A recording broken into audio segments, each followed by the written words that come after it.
dancing, breaking through the edge of time.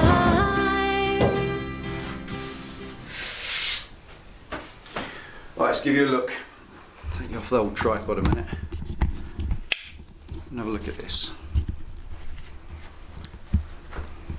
Now, as you can see, now it's all dried and sunk.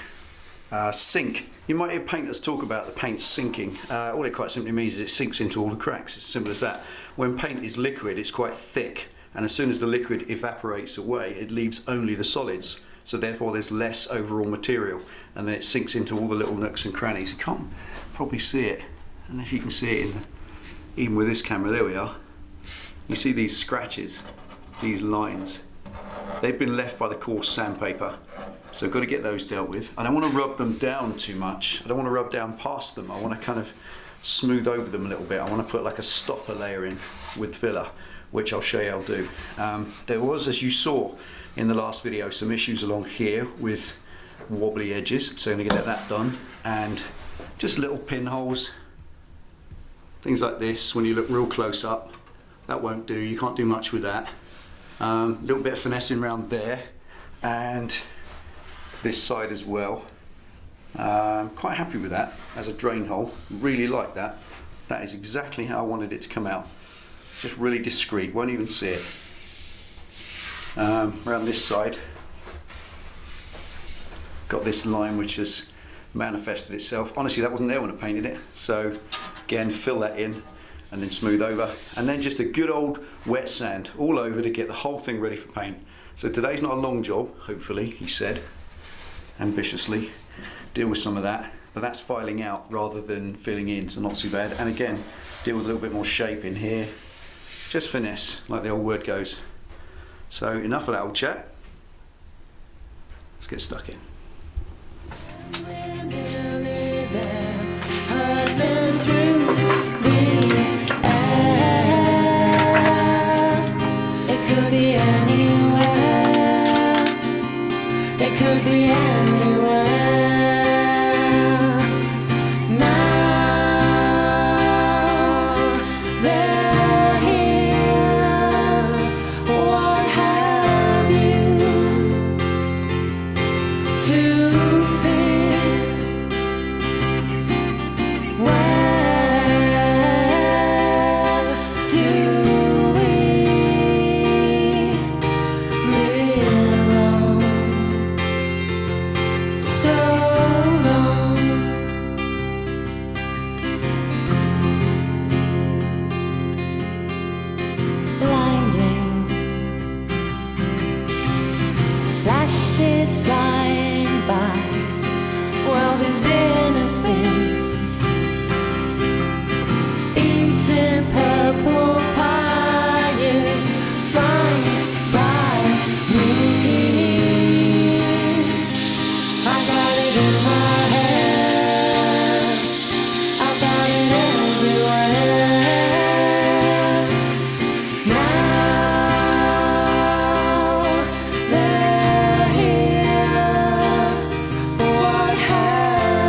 sailing,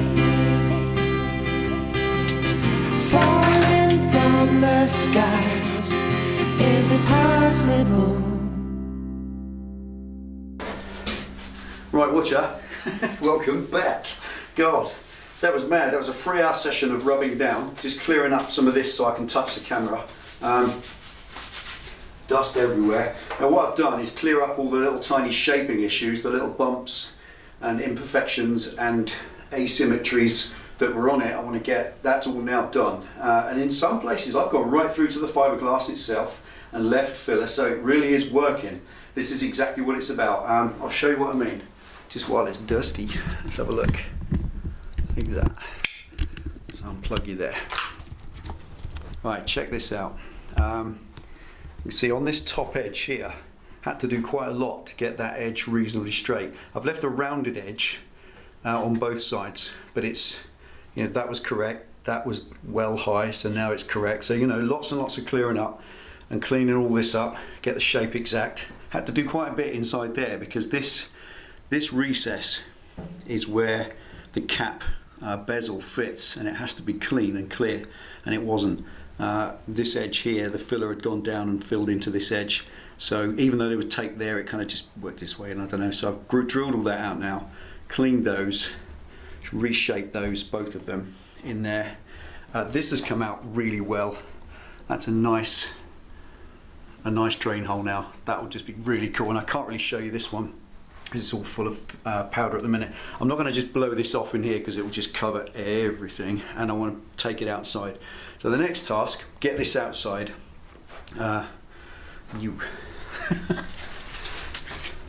Cameras and dirty hands don't mix. Right, let's put you back up here. All right, there you are. Okay. Right, so this is just a little clear up now. I want to get this outside, blow it all off. Let the cat see the rabbit, see what all this is about, get all this cleared out inside because that won't do living in there. And once it's all clean, have a little clear up inside here, all this, and get the whole place back to normal. Once that's done, this has been 3 hours sanding. I just want to get stuck in and do it. So that's pretty much it now. The green Scotch pads, they're a kind of universal sanding implement because they're a disrupted pattern. They're not, you don't get lines with pads. You've seen these, come on, you know what you're looking at. Scotch pad, clean your pans with them indoors. They don't scratch anything hard, but they will knock down the filler and take out all just that surface layer all over. Because they're squeegee, like a sort of sponge, they are very forgiving and they don't reshape anything that I've shaped correctly. So that was just a quick whiz over with a Scotch-Brite. Clean this up now, then I can get back in, and then it's just a couple of minutes with a wet and dry. Just get the wet and dry all over it and give it a good key at 800 grit so I can then put that silver on. But before I do anything else, honestly, it's half past 12 nearly now. Half 12, I came in here at 9 o'clock, 3.5 hours so far, and I need a cup of tea. Dusty, baby. Even though you wear a mask, it gets in. So I'm going to get some beverage and get this all cleaned up, and then I'll come back with some wet sanding shortly after. For sure.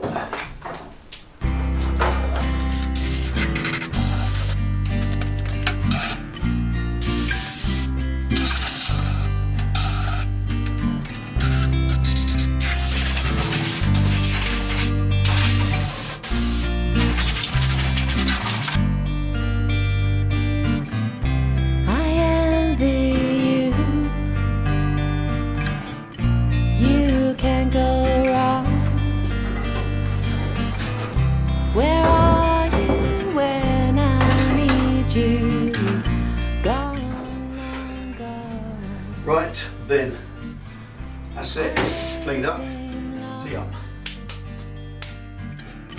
But here I am with Ready. Right, okay, wet sanding. Now, I'm constantly amazed by questions that humble me because they're just questions I take for granted, and some of the most simple things the absolute newbies out there among you don't know. And of course it's wrong of any of us who do this stuff not to share that information and to make it quite clear, because sometimes it isn't clear, and it's all right if you know, because you know, but when you don't know something, the mystery continues and you end up getting it wrong. So I'm going to just cover this. This is today's little tipette, wet sanding. The reason we wet sand or sand with water is so that the paper doesn't clog up. What we're going to do now is go over that again, not this time to knock any shape off. That's now the shape, as far as I know, that I'm happy with. There may be some more to do, but I don't know until I get a really keen uniform coat back over it. And I'm not just going to lay more primer on it. I'm not going round and round and round in circles, because that's what you can do sometimes. I'm going to whack the silver coat over this now and wet sand it first. So we go from the 80 grit, which I knocked face to face down to be a lot finer than normal, so perhaps 120 grit. I've gone over it, it's still got lines and creases in it and little scratches which have got to be got rid of. So we go to a 600 grit now. 600, P600, where is it? There it is. Okay, P600, the number you see on the back of the paper refers to the roughness, if you like, the coarseness. P40 is like rocks piled on the paper. It's as coarse, about as coarse as you'll ever get. If you get a P1200, that's almost like fine polishing paper. You can get P2000, I believe, probably even P3000 for polishing glass. You know, but ultimately for paintwork, 1200 is about as far as it goes. So for taking out, remember this is really soft. This super soft filler needs to be treated carefully. I don't want to knock any more of the shape off. I just want to take an even coat, about probably half a millimetre thick, off the whole job, which will then eliminate all the scratches and make it super smooth. And the only way to do that is a super fine paper that doesn't leave any scratches. We use the water because any of the particles, the dry dust particles that are released by the sanding process, don't then clump up into lumps and form more grooves that we're trying to eliminate. The reason we use the water is that you're washing the debris off with water. It takes it away. The gravity plays on water better than it plays on dry dust. It drains down. You'll see I've put the towels underneath it. We're going to squirt lots and lots of water on there. You'll see the pro guys using a hose pipe. They go outside, they stick it on a bench, and they'll have a running hose pipe, and they'll just run a very gentle, thin running hose over it, and then they'll sand with that. I'm not going to go that way. I'm just going to use this. Lots and lots of water and 600 paper, and we still use the foam blocks. All right, the rules of engagement have not changed. We don't start using our fingers, because when you do that, you get 4 lines in the paintwork. Don't do that. Basically, use the block, stick with the block. That's the way to go, right the way to the end of the job, even to polish it. So we're going to do that business. We're going to wrap that around like that. This special paper, if you've never seen it, I'm sure you have. It's wet and dry. Okay, this grey stuff with the dark brown backing, that is specially formulated. It's waterproof, so you can use that with water and it won't fall to bits. Regular sandpaper you sand your skirting boards down with, try getting that wet and it just turns into mush. This stuff's specially formulated to get wet. So enough waffle, wet sanding. The Shay has done.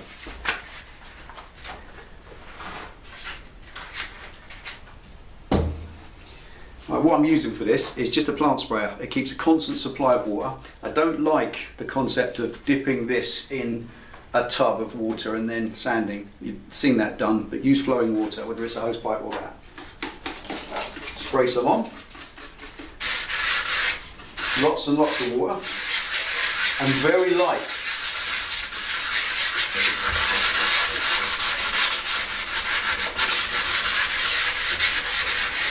Remember, we're taking out the grooves and scratches, so we still want that. And this is what you'll see. You see this business of all this grey stuff. This is the powder. This is the powder getting in the water and running off, and that keeps the paper itself unclogged.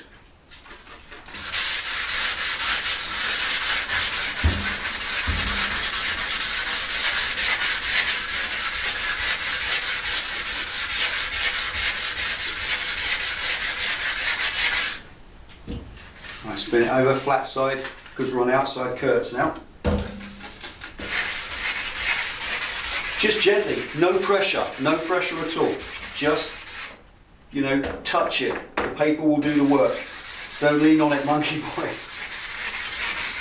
Keep the water flowing. Keep rinsing that dust away.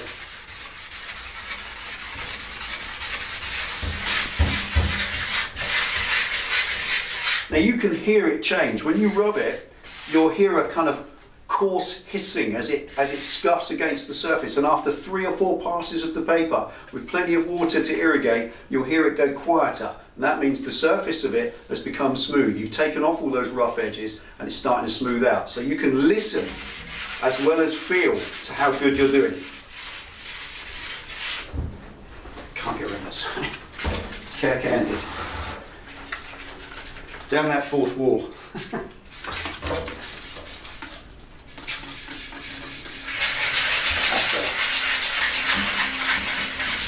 What you're feeling for is a glassy-like finish, like silky smooth, like it's just gliding, like a lubricated finish. No roughness under there at all. As soon as you've got that, stop. You're not going to rub it through. Don't go rubbing all your work off. Anyway, you can see what I'm doing, so I'm going to shut up, put the music back on, get on with it. Thin air, catch it if you can. Closer than yesterday. Closer, closer than yesterday. Further than far, far away.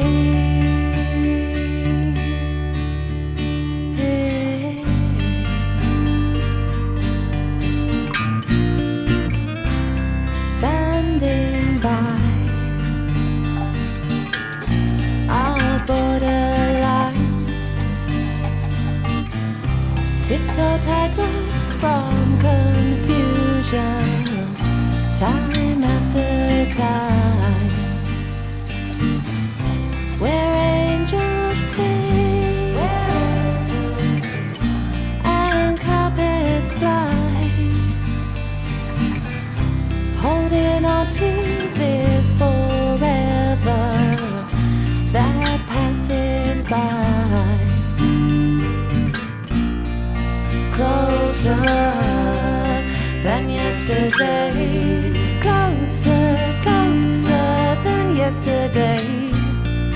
Further than far, far away.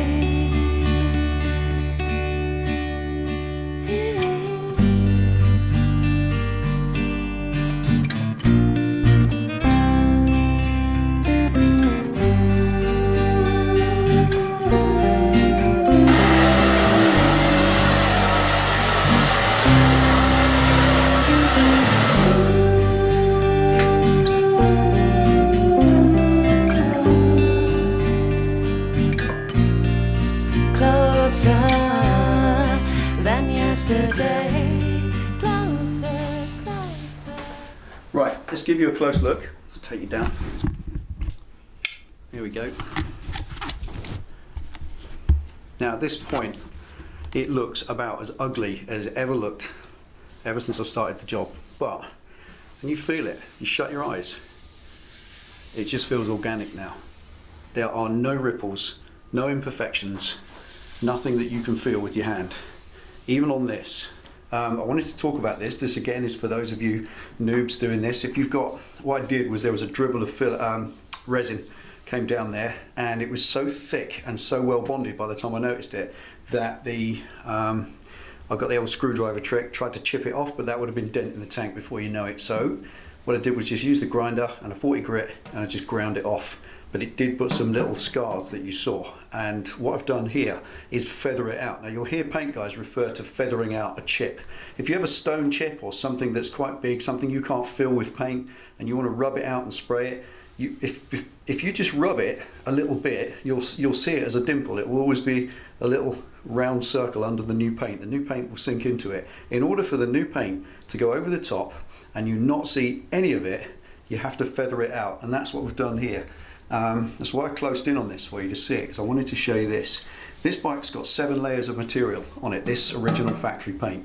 You've got the bare metal, then if you look closely, we have a dark layer, very, very thin dark layer there, which is the primer.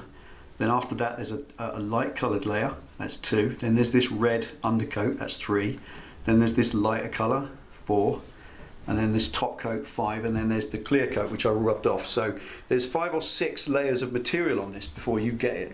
And if you're going to rub it out so that they don't, because obviously those 5 or 6 layers build up into a stack, and you'll always see them. If there's a chip, you'll see down to the depth of that stack of material.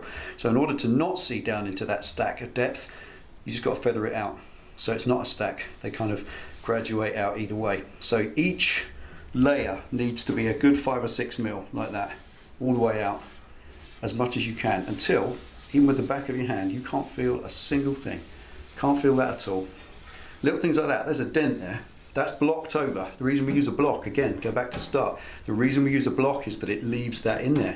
You want that in there. If you just rub over with your hand would take that and that out too, and you just end up with a nice bare metal tank.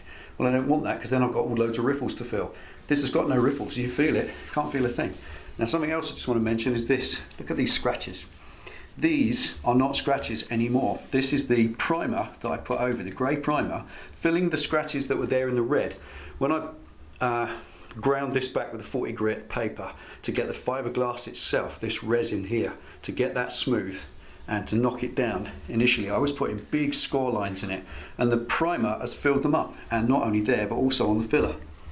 So all these brown, all these little lines, these grey lines, they are primer filling up gaps and score lines in the job, and they're acting as their own filler, which is fantastic. That's why we block.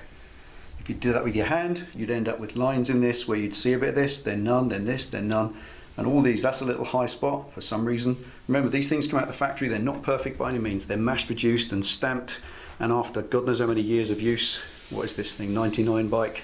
That's a lot of years on the road, 17 odd years. Yeah, 17 odd years on the road. It's going to have some little dings and knocks in it, and we filled them all in. There's another one there. Just feathered it right out so you can't feel it at all. I can feel a little scar down there, so you just keep blocking that way, and eventually you push the material either side of it back and back till it's so shallow you can't see it. And when the new paint goes on, it's thick enough to cover it. Right, there we are. Right, that's enough waffle. Let's put you back up there. Sorry for shaking you about.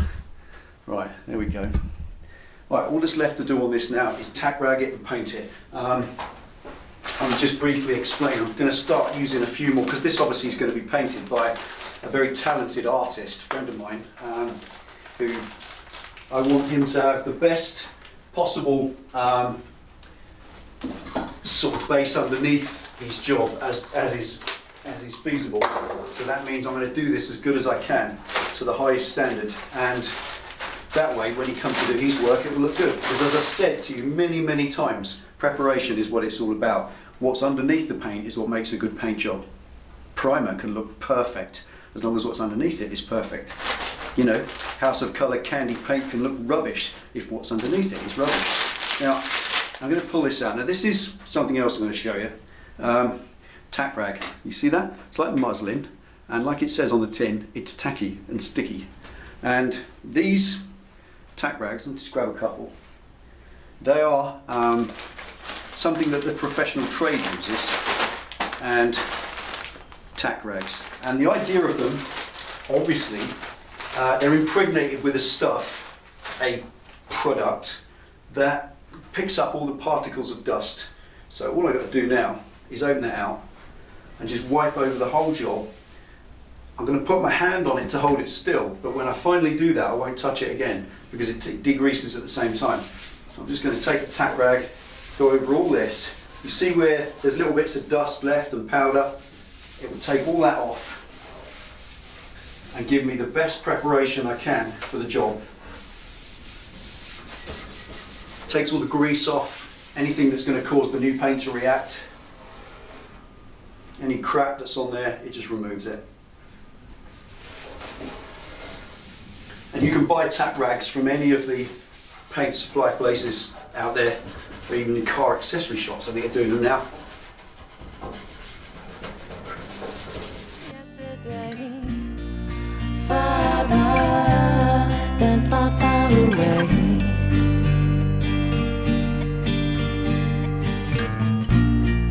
Closer than yesterday. Closer, closer We are. than yesterday. Tack rags. You saw them yet?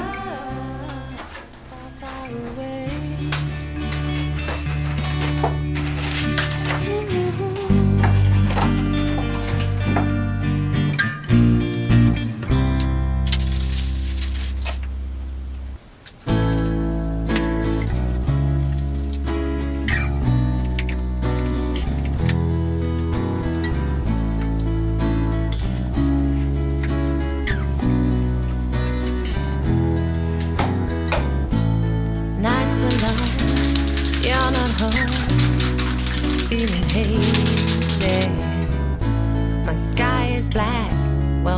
see that going crazy.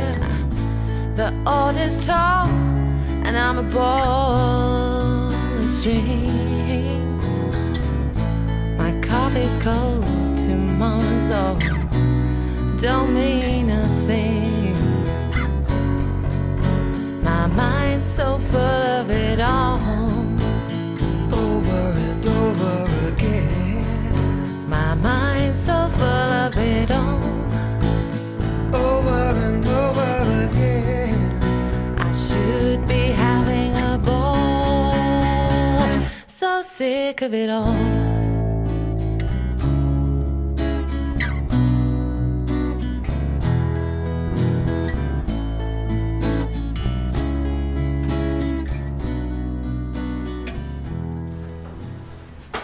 Right, let's give you a proper look.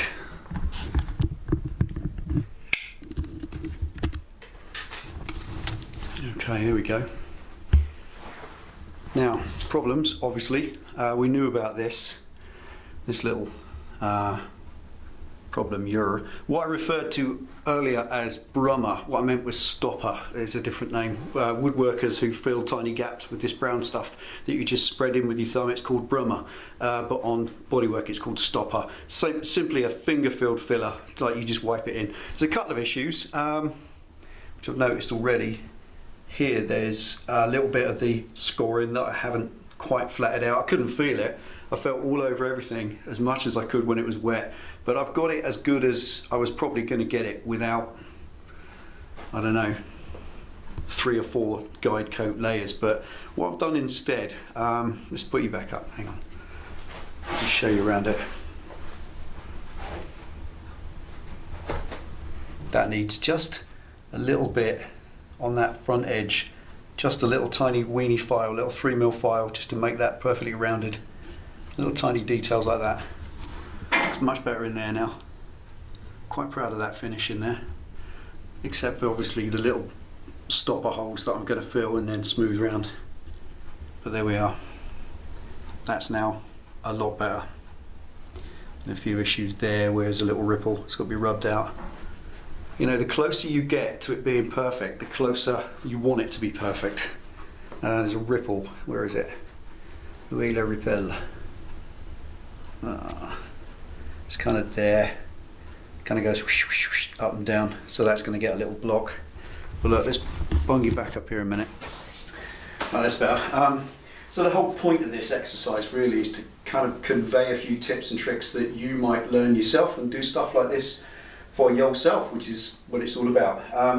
Still loads to go. What I've decided to do is, I was just going to say, instead, rather than do guide coats, somebody mentioned a guide coat, you simply spray a thin layer of maybe dark grey or black over that, and then you rub it back, and then you can start to see where you've gone through and where you can't. The black coat, as you rub through to the silver, becomes a guide to how far you're going through the surface, so it's a guide coat. And you can do it as a dust, a fine dust coat, so you just see speckles, or you can do a whole coat. There's different ways to do it. And what I'm going to do with this instead, I've put a whole can, I only had 1 can of wheel silver, so I put the whole lot on, just chucked it on there, 3 reasonably thick coats, and I'm going to just use that as a sacrificial filler. Because as you saw when I was doing the walk round just a minute ago, the grey primer was filling original lines in the red, which I'd scored before. So this silver will fill any more lines that are there. So all I have to do is wait for this to dry and sink. So all of this liquid that's on there at the moment to evaporate away, and for then the surface to contract into all the little grooves and reveal themselves. And once that's done, then I'll know where I stand, and it will just be some probably 800 or maybe even 1200 grit paper with the foam block again, and go over the whole thing, and then do a final coat, and possibly 2, I don't know. But the point is, I'll do that off camera because it's boring. You've seen enough. That's that done. That's it, as good as it's going to look. There are issues on this as well which need to be dealt with. So when the time comes to paint the 4 pieces of bodywork, 1, 2, 3, belly pan, 4. When all 4 pieces of bodywork are ready to paint, they'll all get a resand, they'll all get any stopper, filling little holes just to make them absolutely perfect before I present them to the paint guy ready to put the artwork on. So for now, honestly, that's good enough. You can only spend so long on any one given part of a build before it becomes boring, you lose your interest in it, you move on to something else. But you should never really move on and leave things completely unfinished. I'm happy with that now, to leave it a couple of weeks to sink, and then I'll have a day here in the garage on my own, probably 3 or 4 hours, and I'll get that done, that final finished coat. So it's like that one and can be left. But as far as you're concerned, as far as videos are concerned, that's it for the tank. We're going to call it done there. That hole's okay for the box. I still may or may not use that box. I'm not so sure. I came in here at 9 o'clock this morning. 6 hours. My God. 3:15. I don't believe. I think my garage is actually a time machine, not a garage at all. I come in here at 9 o'clock this morning, 10, 11, 12, 1, 2, 3. I can't believe that. 6 hours. Just over 6 hours I've been playing with that yet again, and that's how long these projects take. A few of you said in the last video, you know, this is truly how long projects take. This is going to be, I reckon, 300 hours before it's actually finished, and we are, damn. I'll tell you what I'm going to do. Somebody asked last time about the board on here and what it's about and how it works, and could we explain it? So I'm just going to put today's time on that, and I'll show you what it's all about. Just a minute. Alright, there we are. So as a few of you asked in the last couple of weeks, I keep this board on the project. I think you should always do that, a build sheet or something like that. Now some people write a to-do list, stuff to do and jobs to knock off. That's because they plan the job from the start and they want it finished within a period of time. I'm not really bothered about how soon it's finished. But as far as time, what I do is I tend to get to a bit where I've run out of space and I just write, I'll add up these hours, which I've done 143 hours on the job so far, wipe all that out and then just put hours carried forward, 93 hours. So that's the last time I carried it forward was 93 hours. I've just filled the space now, so 143. So I'll wipe all that off and I'll just put 31 days, 143 hours. That will go at the top, and then I'll be able to carry on putting each day's time on there that as I come in. These two little bits, this was what I've spent on the bike so far. We spent £1,000 on the donor bike in the initial outset, but I haven't really counted that because I don't think it's really relevant. You've got to start with something, but that's what I've actually spent. So that, the Evans coolant in the radiator, the rubber hose, which was all this stuff we put over the fork legs, and that was 24 quid. Body working. Now body working, that's actually a bit out of date. Body working is all this stuff, all the stuff that we might buy. Let's just come down a bit. That's it. All this stuff that we might buy to do the body work with, sandpaper, filler, masks, all that stuff, it all adds up. Body working. Now that's just 75 quid, but I know that that's without this recent amount, which is about another 25. So it's more like about £100 so far on sanding and filling and things. The Harley tank, which we made the nose cone from, that was a little steal from eBay for £49. That could have cost hundreds, but that was a little score. The Speedo, that's the little digital Speedo that we're going to be using on this. That was £83. I mean, it's a proper GPS Speedo. It's not cheap. It's not some piece of rubbish. And I wanted something good for the job, but I didn't want to wire it in. Said all that, but there we are, £83. The radiator itself, the old rad was skanky and horrid. It wasn't leaking, but I don't imagine it was passing much coolant. I imagine it was a bit bunged up in there, so we just replaced it. It's a Chinese one. We said this at the time. I'm going to do this and see how it works. It might be a load of rubbish. It's about £300 for a proper genuine Kawasaki one, and if necessary, if I have to buy one, I'll buy one, but it's worth a punt on one of these.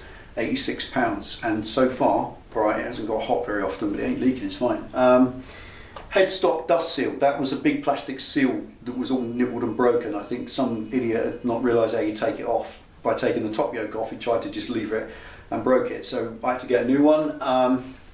Headstock bearings were 33 quid, we did those. Fork seals were 30 quid, videos on that. And the bobbins, I wanted to put it on a paddock stand for the duration of the project, so I had to buy some bobbins to bolt in. I got those for £19. So I spent £505, probably £530 with, actually I'm going to do that now because I will forget, spent another 25, so we'll cut that out, that's 100, so that's 30.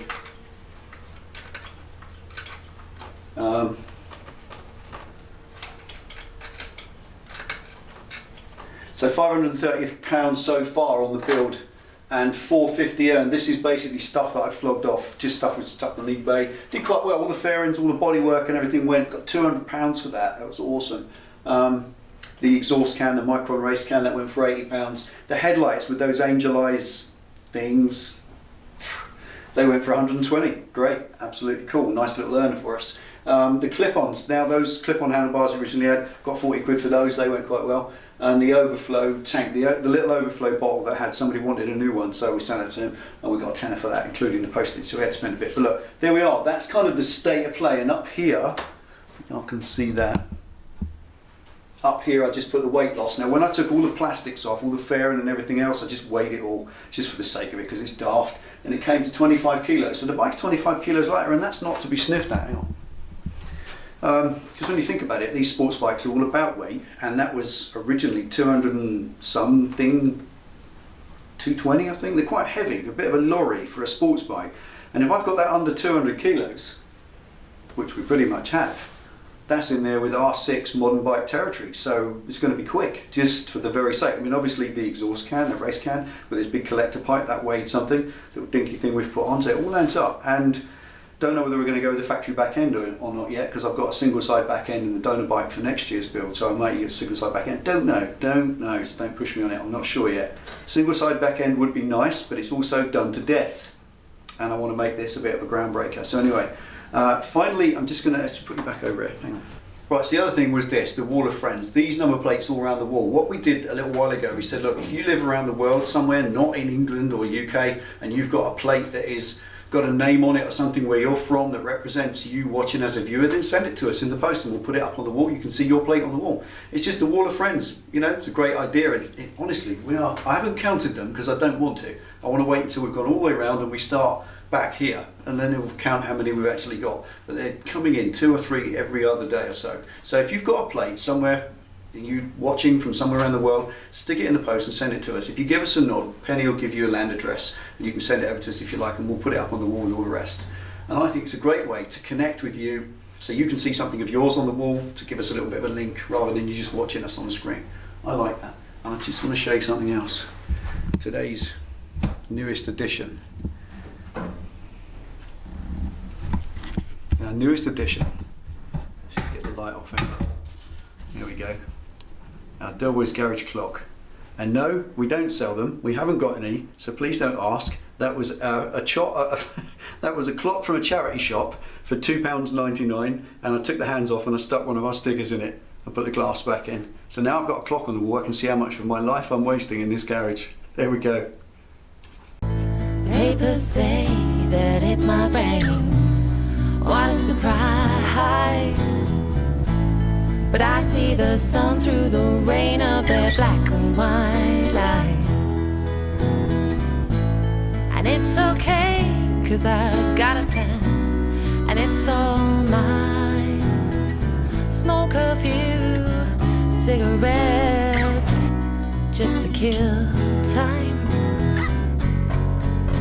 My mind's so full of it all. Over and over again. My mind's so full of it all. Over and over again. I should be having a ball. So sick of it all.